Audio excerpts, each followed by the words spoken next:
Dr. Windhauser and I are going to take you on a journey in this series on Genesis 1 through 11, back into time and space, to visit back to the origins of life and to the origins of the universe. In this journey, you have to realize there are certain constraints when you travel back through time. Science, the laws of science put certain constraints on us. One of them is that you have to understand that the universe never gains or loses any matter or energy. So, 1,000 years ago, the universe had the same amount of matter and energy that it had today. And 1,000 years from now, if it continues, will have the same amount of matter and energy that it has today. The only difference is, as it's going along, it's always in a state of flux. It's always changing, the matter and energy. And as it does that, so you can take yesterday, have the same amount of matter and energy you have today, and today it is the way it is. It's rearranged. Tomorrow, it'll be different today, but it's the same amount of matter and energy. And what this does is it gives you a continuity in time. And what that is, we have a rule called the law of causality, of cause and effect. And most people don't realize, they think that's a philosophical argument. But it isn't. It's a constraint of the way the universe is constructed out of matter and energy, so that at any given time, there's a cause. The time after that is an effect of the same amount of matter and energy. That then becomes the cause of the next few instances of the universe. So you have cause and effect all the way through this thing. We're going back to original causes, the beginning of life and the beginning of the universe. So we're going to follow this one rule of one of causality, that you always have the same amount. Now there's only one other rule that we have to play in this game. Even though the quantity of matter and energy as it goes through this sequence is always a continuum in quantity, it's always the same, something happens with it.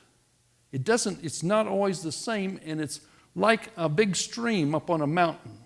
As it goes down to the sea, it cascades down and down and down.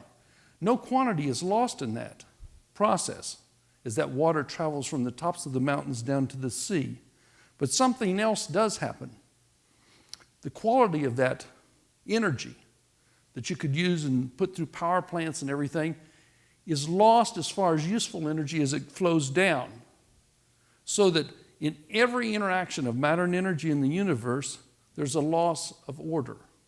Never the quantity changes of matter and energy, but it loses order as it goes downhill.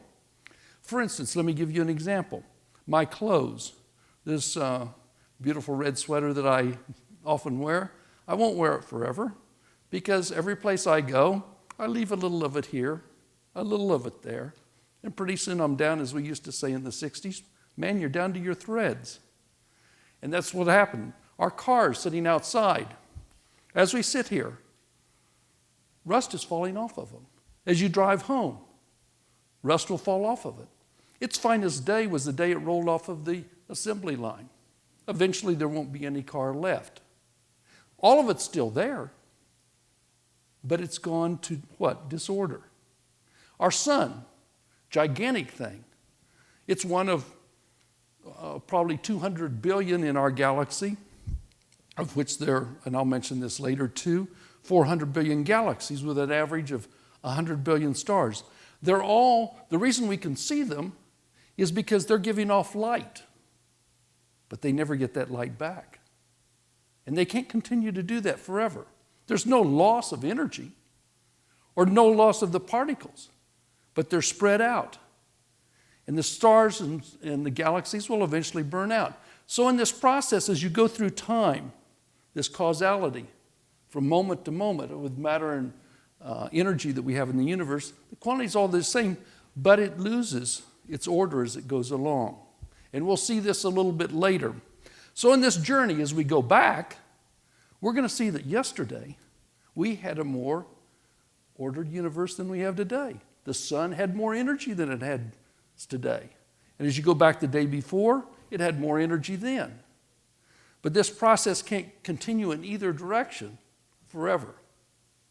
It can't go forever getting more and more order, and in the other sense, it can't go forever and burn. It'll burn out. So in this journey, you have to remember there's certain rules, and these are the two rules that you have as you travel back in time. But we're going to go back to the origin of matter and energy in this study, and everyone has to deal with that, whether it's from us as a creationist point of view or a naturalist. They have one problem, though, as you're going to see. The universe can't create 1 gram of matter or destroy it. It can't create 1 joule of energy or destroy it. So we come back to a point in time also at which the universe began. And that's what we hope to visit and show you the laws of science in this. In this Genesis 1 and 2 that we're going to cover today, we're going to go back to the inception of the whole universe. All these galaxies, 400 billion galaxies that we can see. As far as we know, though, as you'll see in some of these shots, we don't ever see an end to them. They disappear off into infinity of space. But they can't be an infinity of time because they started at some point and they're burning down from that. So we can't go back an infinity of time, but we can go back beyond the beginning. And I would like to get in your minds, what was it like before there was a universe?